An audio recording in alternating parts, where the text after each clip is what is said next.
Hey, what's up everybody? Rob Marzullo here, Ram Studio Comics. Welcome back. In today's video, I'm just doing some warm-up stuff just to get ready for the day, and I figured I would record this process.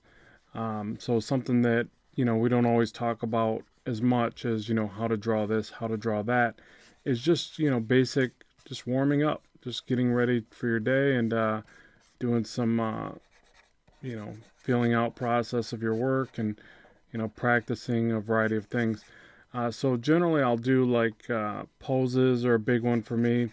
Um, maybe warm up on a face or two and just draw whatever. Just really play around with whatever it is I think that I might need to work on that particular day. And that's really it. Just kind of get the gears moving. So I figured I would show you some of that process. Let me go ahead and increase the size of this. Um, and just talk to you in general about some of that. So basically, whenever I start to practice what I'm doing, and I start to think about, like what it is that I need to improve upon the most. Like um, a lot of artists will focus on things that they are comfortable with, and kind of, I've talked about this before, that we get a little bit complacent and we go for what we know. We draw things that we're very comfortable with because it gives us confidence, and we're thinking that more people will look at our work and go, wow, look at the amazing way that they draw this, that, or the other. So we're very prone to wanting to stay in those safe zones. So I try to remember that, and then I try to fight the urge of doing that. And sometimes I'll draw things that are just totally unbeknownst to me, or just out of my comfort zone. And I feel that, to me personally, I feel that that's the way that I learn the most.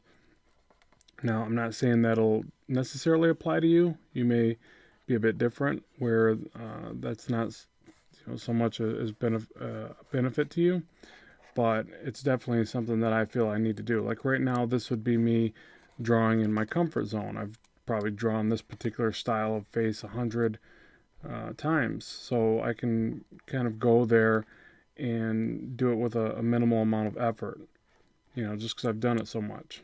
I'm not saying it's the greatest face, because there's obviously some real flaws in this, but this is just a rough sketch, and kind of me getting started, right?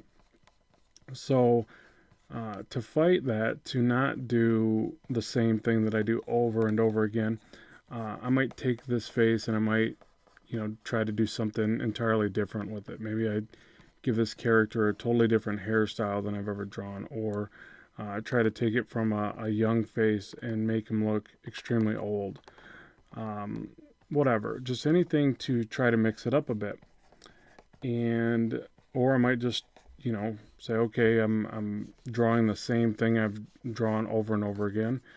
That's not what I want to do today, so maybe I just stop right here and I start another sketch, and I say, okay, how do I try something quite different? Do I do a monster? Do I do a character that's really off the beaten path?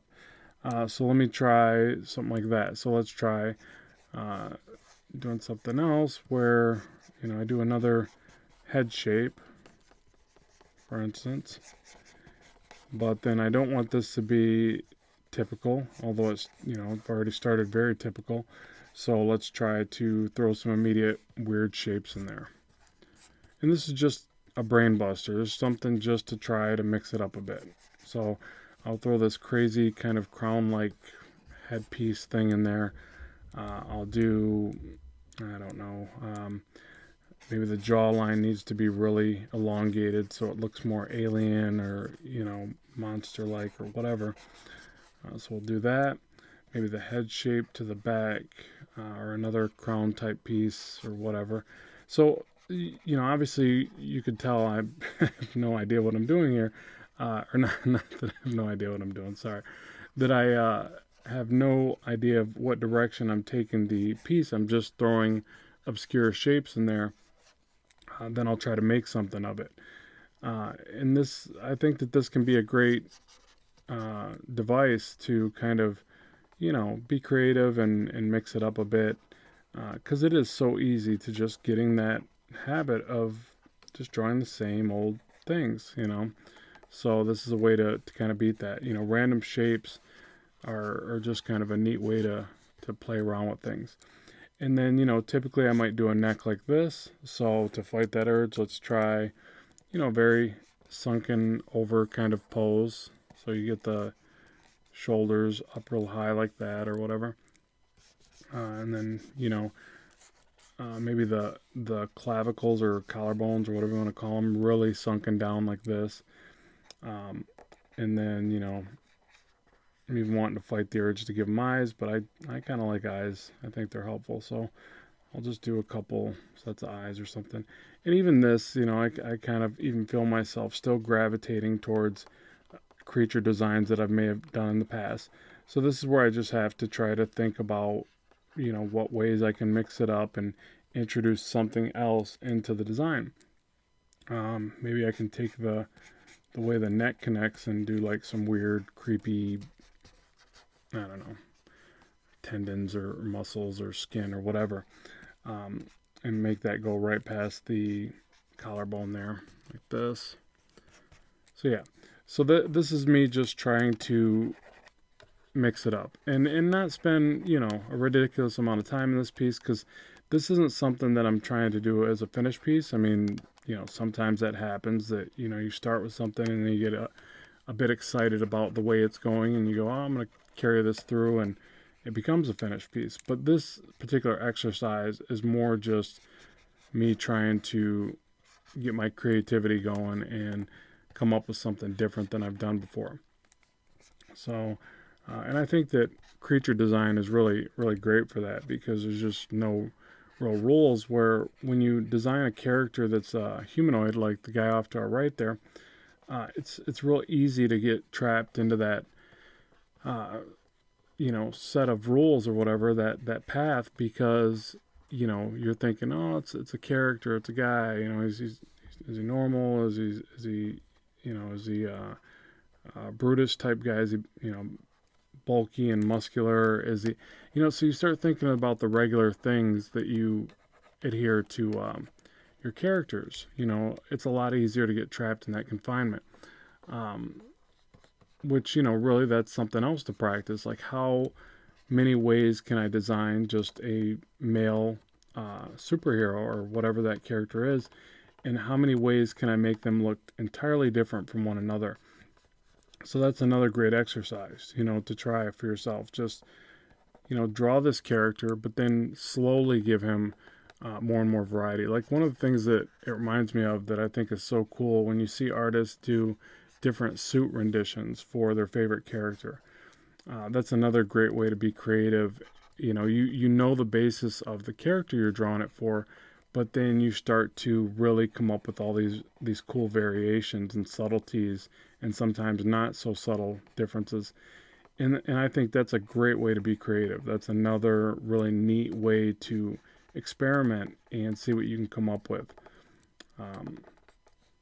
Which would be a fun one to do. Maybe that'll be another video topic, because that would be kind of fun to play around with and create maybe a variety of costumes for one of our favorite characters or something like that. So we'll do these weird eye things, and here's another example of how I immediately go to something I'm too comfortable with, and that's this downward nose shape. I mean, if I was to do this, this, and this, we have a very human or goblin-like nose. So I know that, and I have to fight that urge again and say, well, how could we make this different? How could it be more interesting? Could we maybe invert the bridge of the nose, which this would be showcased more with the shading, and then maybe there's these crazy ridges that come this way or something. But we got to make it look inverted. It still looks extroverted. I don't know what the extruded. I don't know what the word is there. So we would have to shade it to make it look inverted. So maybe we'd do something with the brow where there'd be a shadow coming down onto it from the brow, and this would go back up. So I don't know if that does look inverted, but that would be the concept I would try to do, or maybe, one of many particular ways to do that, to try to make it look less like a traditional nose. Because obviously I doubt aliens. Who knows? Who knows if they even have noses? Who knows if they need them? Who knows? Anyways, all right. So some glare on the eyes, creepy alien eyes. Always fun to do. And then I probably carry through that segmented ridge look onto some other aspects, maybe back here. Maybe some depth parts where you do these little shadows to make it look like those are again recessed in, and then you got some that are protruding out, so you do these, I don't know, ribbed kind of effects going outward, and just keep on going. And then as far as the mouth, again, these teeth look pretty, or maybe they're bones from the exterior part of the opening of the mouth. I got some bad symmetry going on here as well. So it's just really mixing it up, and then like the other thing, I find myself wanting to give it cheekbones, and so these are all very humanoid features that I keep going back to, that I keep, not almost subconsciously, but obviously I'm aware of it. But it's it's just that urge that you just keep drawing the same thing, and that you really got to fight, So again, I'll try something different with the way the mouth comes down. Maybe it's got these, again, those little ridges or something. Have those rotate back upwards. And let me erase this jawline altogether and see if I can come up with something different there. Hopefully.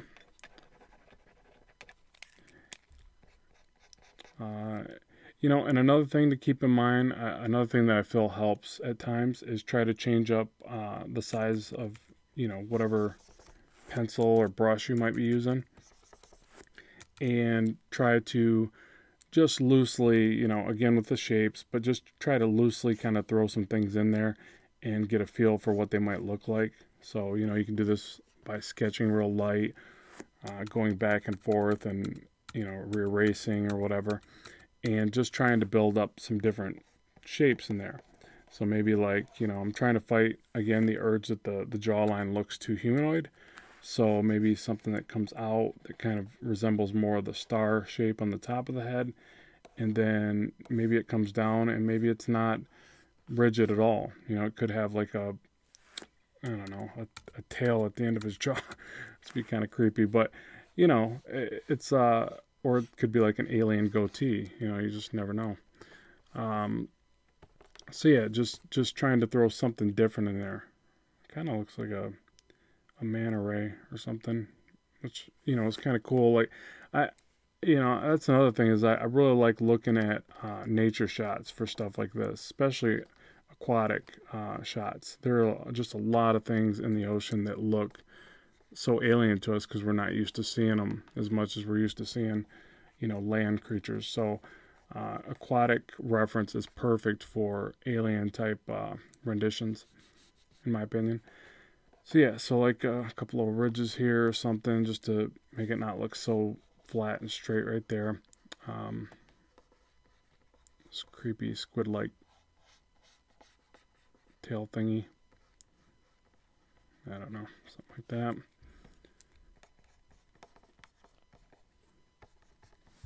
I'm drawing a blank, folks. What else could we do to this?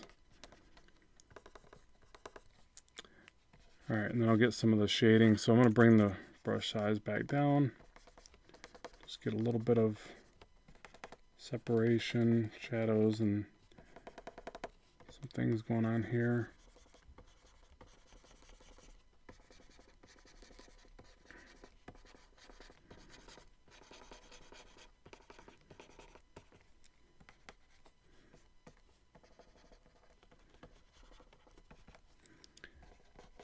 Alright, and what else? Okay, so something else we can do to this to kind of help. I've been doing this more and more with a lot of my sketches, I talked about it briefly in that last Batman piece I did on the previous video. So if you haven't watched that, check it out. But anyways, that I've been doing a little bit more of like at this stage of the drawing, even though this is more of a drawing and not a painting or anything, or maybe it'll become a painting, but probably not, probably just a drawing. I could take like some tone, so you can do this with any type of brush, but let me take like just a airbrush here, kind of sorts, and I just do this, put it behind the other layer.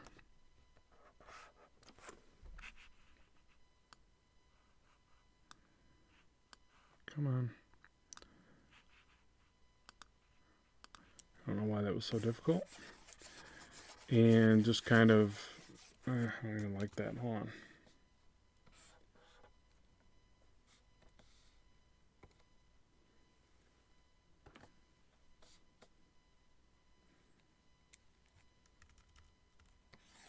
It's real light. Anyways, just basically throwing some tone in there to help round out the forms in certain areas. And I feel like it helps me with the line work. So that's essentially what I was trying to show you. Like, I'll take and put, some darkness under the eyes, and where I'm picturing the recessed areas. So again, I wanted that kind of inverted looking nose, so I can put a heavier shadow right there, have it blend out. And just a few choice areas where I'm trying to figure out the overall depth.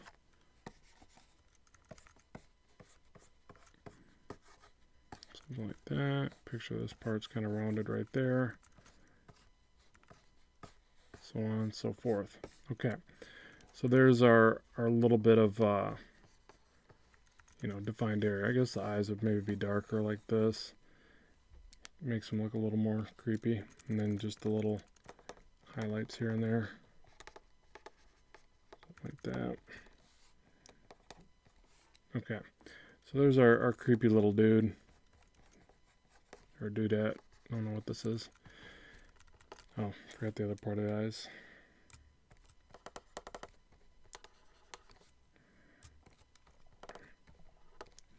Okay, so there's that. And then now I can go back to the line work and keep working on that. I can even, where's that? Window layers. I wish they'd do shortcuts for this on this particular program, but. All right, so anyways, so now I can get in here and I can draw, I can draw on with white if I want. But I usually save that for the end, so I'll actually go back right there. Hold Alt, select the dark line, and just go back to drawing. But something about adding that little bit of shading in helps me see a little bit further even into my sketch. So I've been doing that a lot more, and I think it helps. I think it's more of maybe a game art technique or concept art technique. I don't know. I would assume that's where I picked it up. Not that I've done much of that stuff. But I study a variety of art. That's one of the ones that I really like to study. Some of the stuff they do for game design concepts, stuff like that. So that may or may not have been where I picked it up. I'm not exactly sure, but either way, it's fun to do.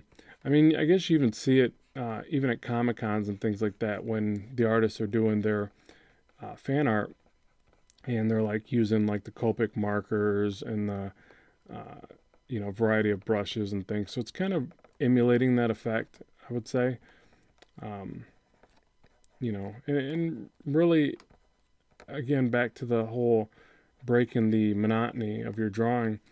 I think all that stuff's important. Use a variety of tools, variety of brushes, pencils. Like for instance, I'm not saying you couldn't do an entire piece really well done with, say, a rapidograph type pen or something, but it would probably require a lot more effort on your part, and it would, in some ways, I would think, stagnate some of the creativity. So just mix it up. Grab all kinds of brushes and play around with them, and grab a Sharpie marker and have have one that's like a brand new one versus an old beat up one, and try different effects with it. Like, that's one of the things I used to do when I caricatured for parties for a lot of years. And I did it all with Sharpies, but I had even an assortment of Sharpies. I had good Sharpies, old Sharpies. I had the fine point and the bigger ones, and then I had one big massive one that I used for blocking in large, blacked out areas or whatever. And I got a nice variety of work from those because the fact that some were brand new and some were old. So when I wanted these nice clean lines, I would break out a brand new one, and I had bags of them because I was doing, at a caricature party, you do like 50 or some odd faces a night or whatever. I can't remember. I think 50 was usually my max, but I wasn't the fastest caricaturist. Um, but it taught me a lot, and it was fun to do. Um, so yeah, so do that. But I mean, the main focus of that, sorry, is that that you can get a lot from a variety of pens, that you can even take old to new and get different effects. So you really want to mix it up and try that. And things like this kind of emulate that, where you're doing just a variety of effects. Like, I could take like a big sweeping brush and get the thick to thin line variation that I like to see in my work, as I go around the face of this creature. But yeah, creature design is always fun to do. It really just takes you out of that, that thing of like, how do I draw a correct face? This is anything but. So it's fun to do.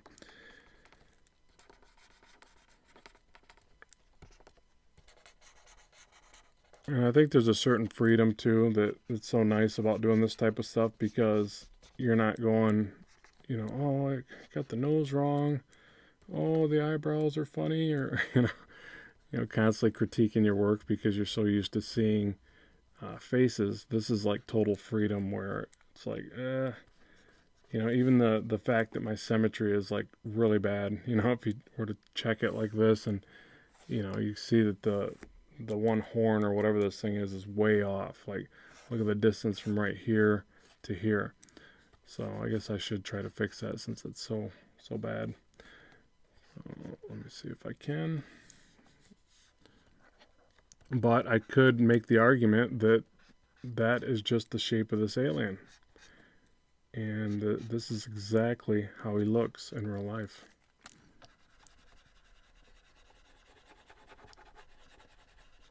And of course my shadow's sticking out there now.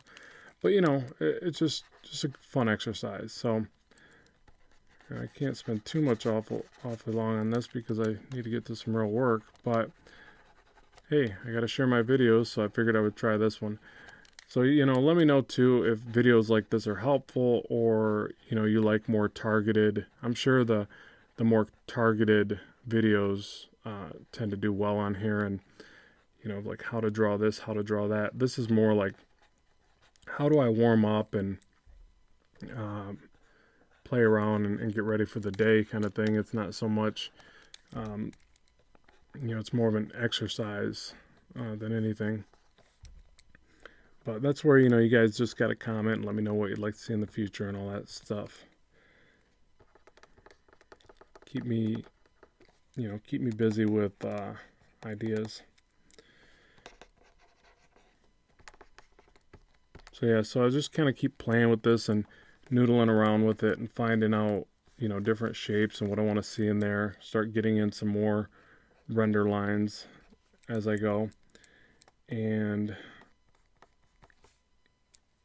that's really about it. I mean, something like this, I don't know that I would carry it much further than this unless I really am liking the concept and I want to take it to more of a finality or whatever. But in my opinion, like, something like this is adequate just to, sketch and get an idea down. And I actually like some of the rough lines in something like this.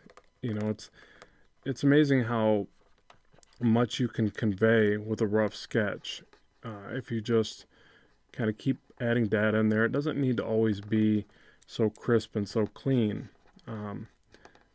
So, keep that in mind as well. So I've learned that from storyboarding for TV spots. Like, we start with these very rough roughs, and we pinball those back and forth with the clients, and it's amazing how much they spot even in those roughs, and how much of the idea you can really get down with that. It's really neat. Like, it almost makes me realize that in a lot of ways with my comic stuff, I spend too much time refining the wrong parts. Like, that you need to get as much down in the thumbnail and rough stage as possible, and then refine. But then making sure not to refine everything, because it just it takes away from it in some ways, or like you spend too much time refining the wrong areas anyways. So you gotta really pick and choose your battles when it comes to that, I think.